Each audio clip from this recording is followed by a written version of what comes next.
Hey guys, it's me, EOD Gamer here, and today we're back with another which is the better investment video comparing the new Boot Hill in version 2.2 as well as currently we have on Banner Cycle, Topaz and Nambi. Both of them super similar hunt characters, basically aiming to deal single target damage. They play into slightly different thematics, and in this video I want to compare both of them.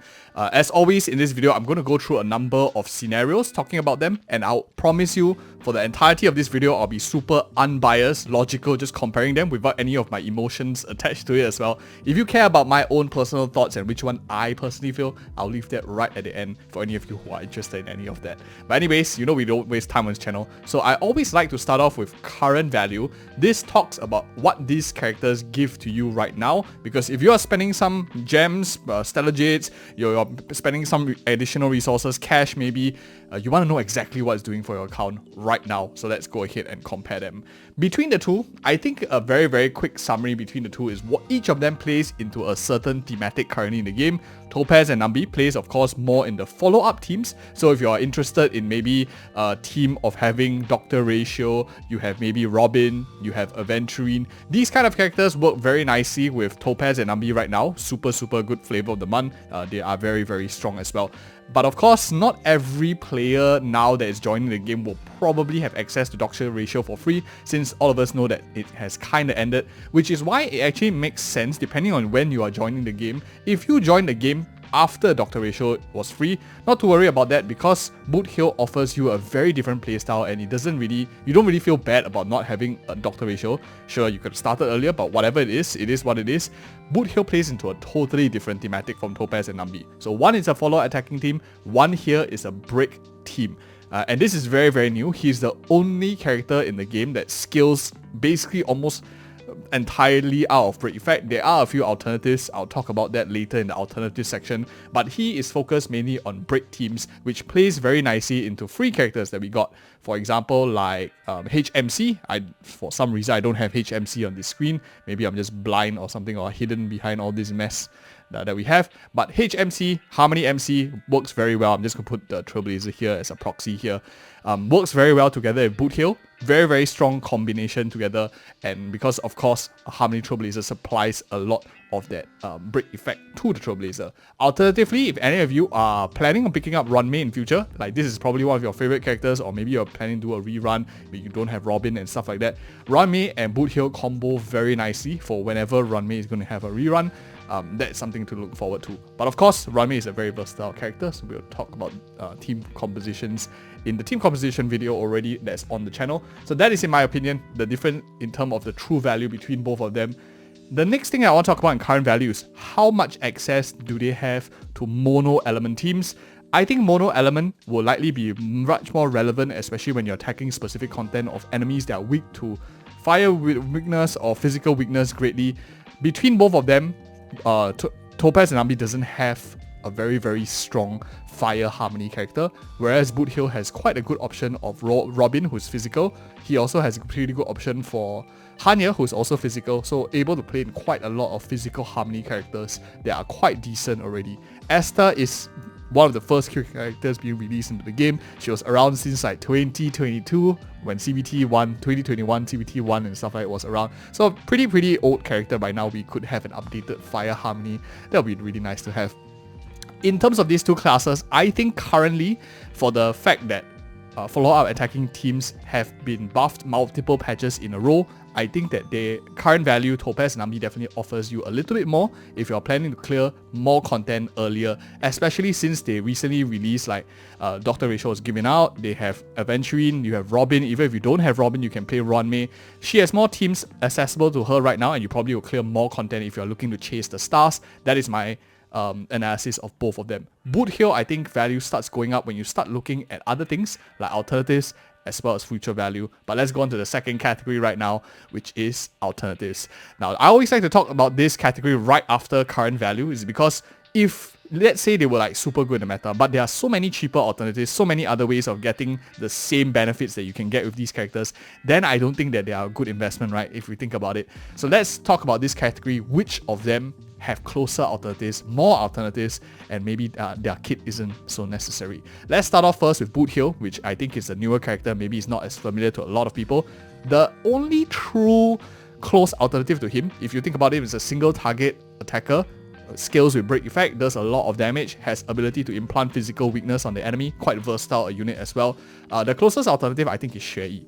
If you guys have Xue Yi on your account and you maybe don't mind spending a bit of resources building her up, I think she's a good proxy for you to see whether you like his kind of playstyle, Boot Hill's kind of playstyle by building Xue Yi. They scale similarly in terms of Xue Yi skills with break effect, increases the damage. Boot Hill deals their damage based on break effect. Of course, the numbers are going to be a lot different, but it'll tell you a little bit about the team compositions, the kind of flexibility that they have, and I think Xue Yi is probably one of the closest alternatives to Boot Hill. Doesn't mean alternatives means they replace each other and power creep each other, blah blah blah. You could play both of them in the same team, as we talked about that in our Boot Hill team compositions video, which I highly recommend you interested. If you're interested in Boot Hill, check that video out. We talk about a lot of interesting comps for this particular unit as well. Super versatile. So I think that is truly Boot Hill's probably only competitor if you are talking about the whole break effect thing that he plays into. If you're looking for just a hunt DPS, they are of course alternatives to themselves, Topaz and Nambi versus Boot Hill. You have Zealer, you have other hunt characters, single target, they are all competing. I would argue that some destruction characters like Jing Liu, some destruction characters like Imbibitor Lune are also largely single target. Even Acheron does a lot of single target damage. Depending on what you're looking for, what's the enemy weaknesses, I think that is something different. But one thing to note is Boot Hill plays into any of that. You don't require a specialist character like Silver Wolf because he can implant physical weaknesses himself. So he kind of like checks his own box, makes himself relevant throughout the thing, which is I think quite uniquely to Boot Hill. As we talk about.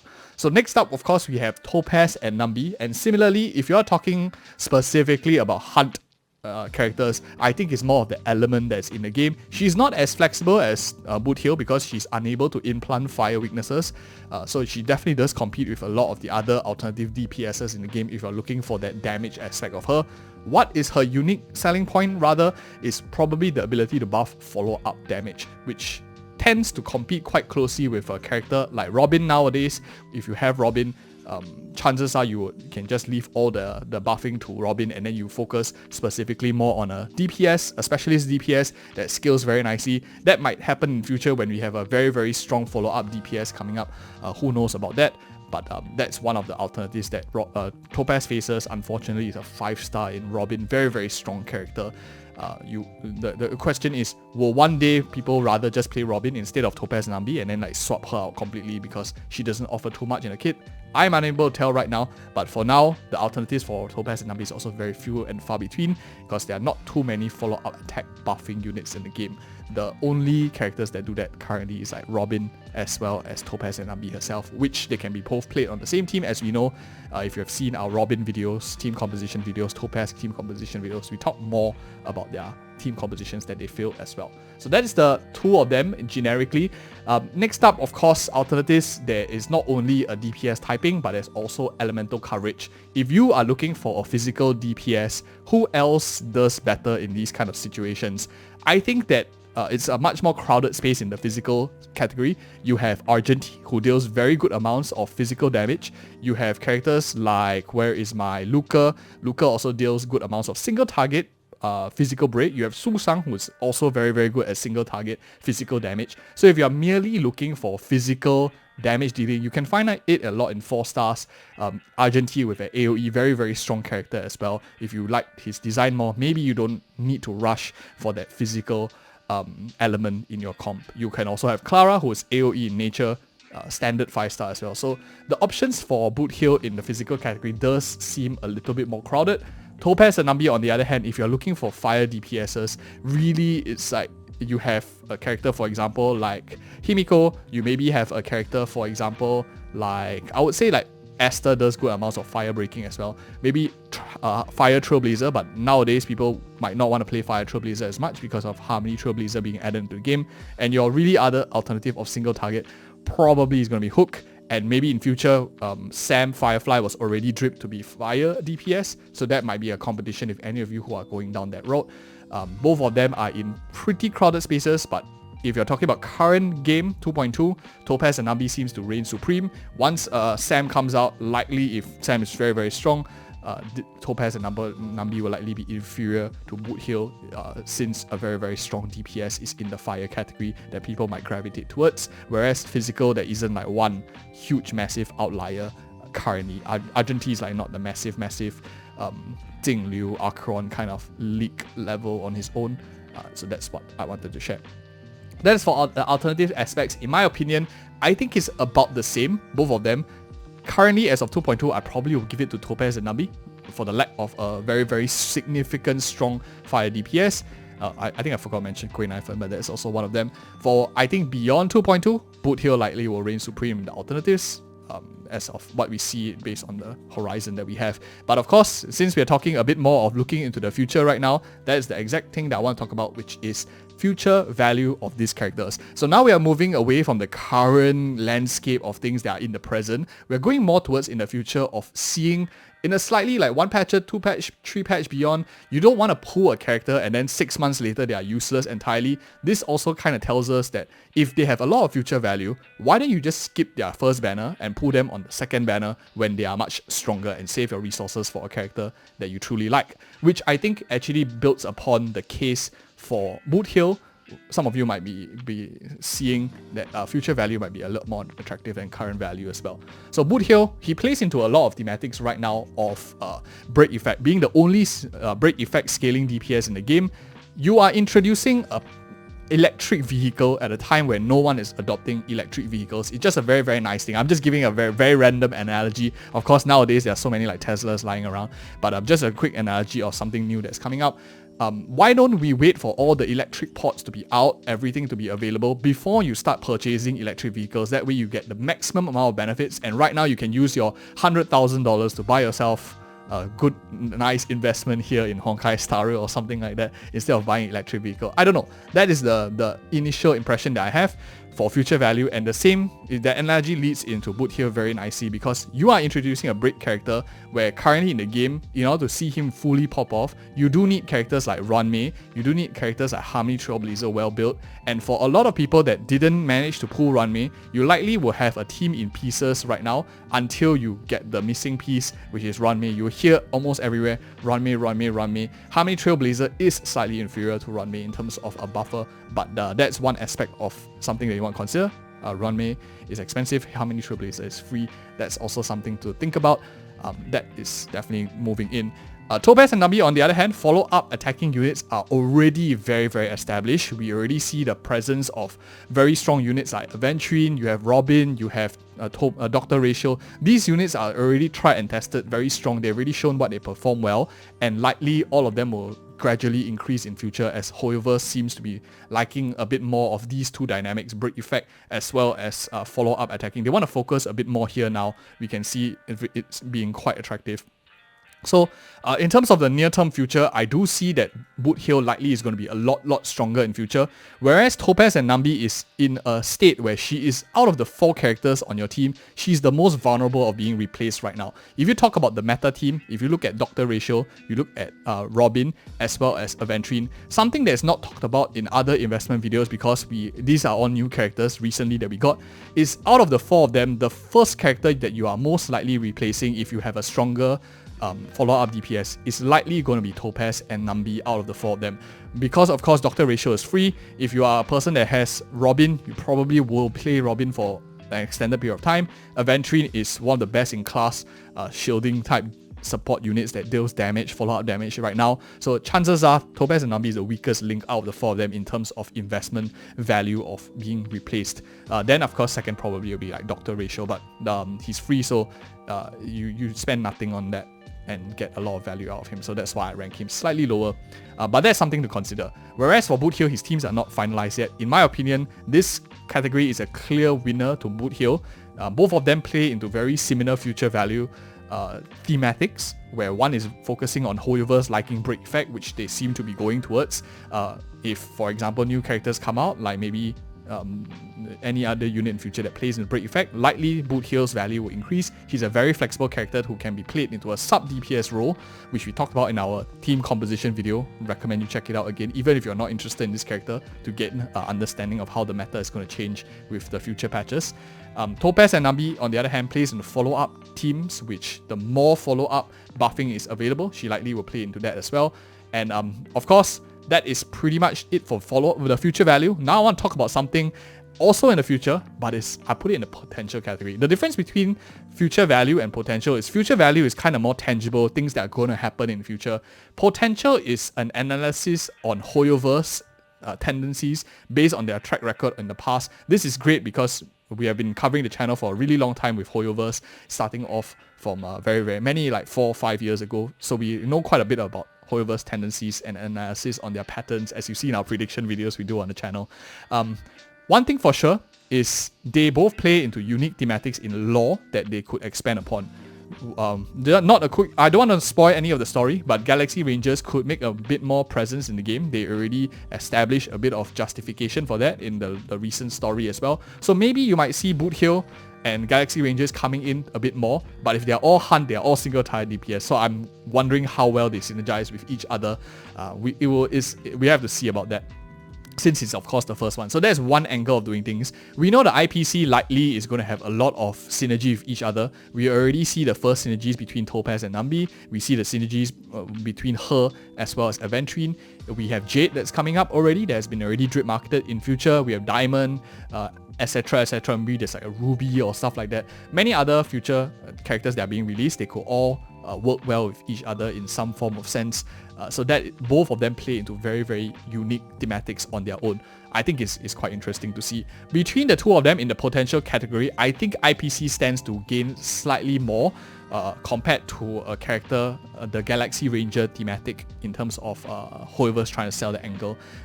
Who knows, maybe we might be going to the IPC headquarters next planet or something like that. It's of course not dripped yet or anything, but it is what it is. I think that Topaz and Nambi likely stands a bit more, but as you can see, this potential category, you can really go either way. You can discuss and it's really open to interpretation. My thought process is based on the trends that we see.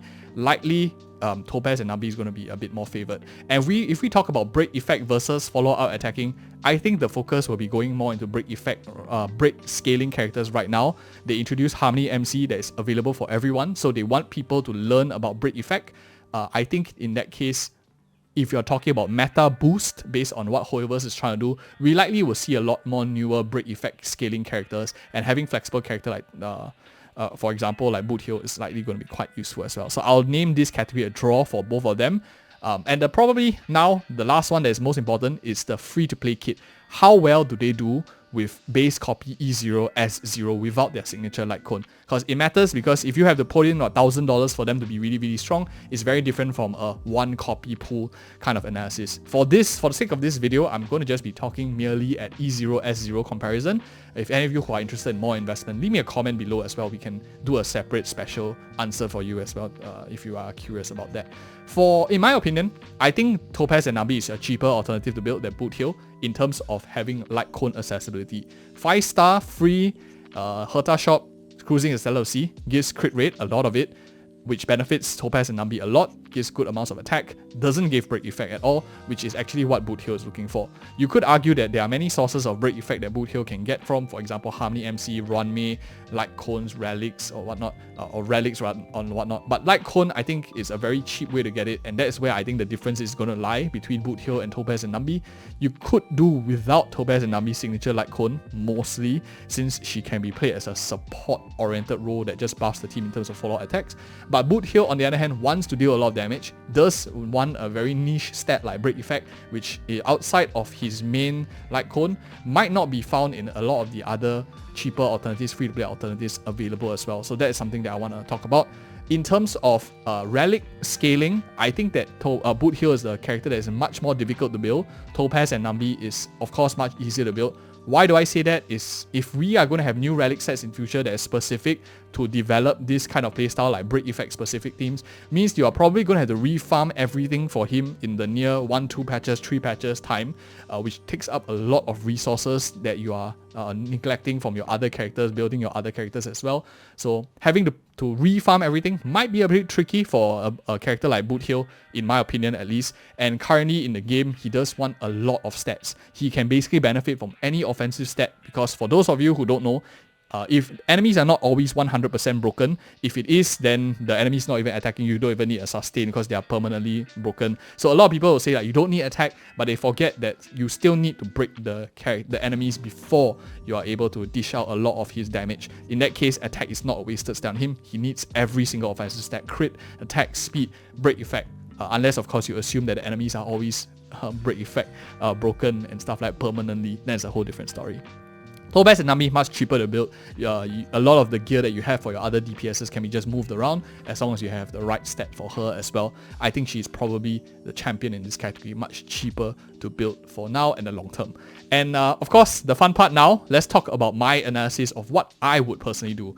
I think it's very clear right now that if you are a person needing to clear content, you want more stars, Topaz and Nami is definitely a better pick right now. Boothill is not as valuable right now. He is very, very good in future. I think between the both of them, if you're talking about scaling in the future, Boothill likely will scale a little bit better just because of the category they are in, the team compositions they are in. Topaz is in a little bit more saturated market right now after all the new characters like Robin, Aventurine has been released. But Topaz and Nami is on her first rerun. The second rerun, no character has rerun for the second time yet. But first rerun characters tend to happen between even like 4 to 8 months. The longest was Lota, I think that was 8 months. Other characters tend to come back faster as well. So you will see Boothill again, and by then, the next time that you see him, likely he will have relic sets that are being released, new relic sets that are being released, new characters to buff break effect that are being released. It starts to become more clear whether you need a character, which I will argue Hunt is like now quite niche. Wait until all these things have become more clear and finalized before making that pull. Ultimately, you're talking about a limited character here. If Ruanmei runs in future, if you really like Firefly in future, these characters might be a bit more of a higher priority than a character that might do better in future. And that's my honest personal recommendation to any of you who are thinking of pulling. I know resources are hard to get, and I hope you guys find this honest video helpful. And if you like this kind of content, we do this every single patch for most of the comparisons as well. Like and subscribe for more such future videos, and I highly recommend, even if you're not interested in this character, check out their team composition video we have here, which talks a lot more about changes in the meta, and it also tells you what characters are good and not as good nowadays. Very interesting to know as well, just for information. Thank you guys so much for watching, and see you in the next video.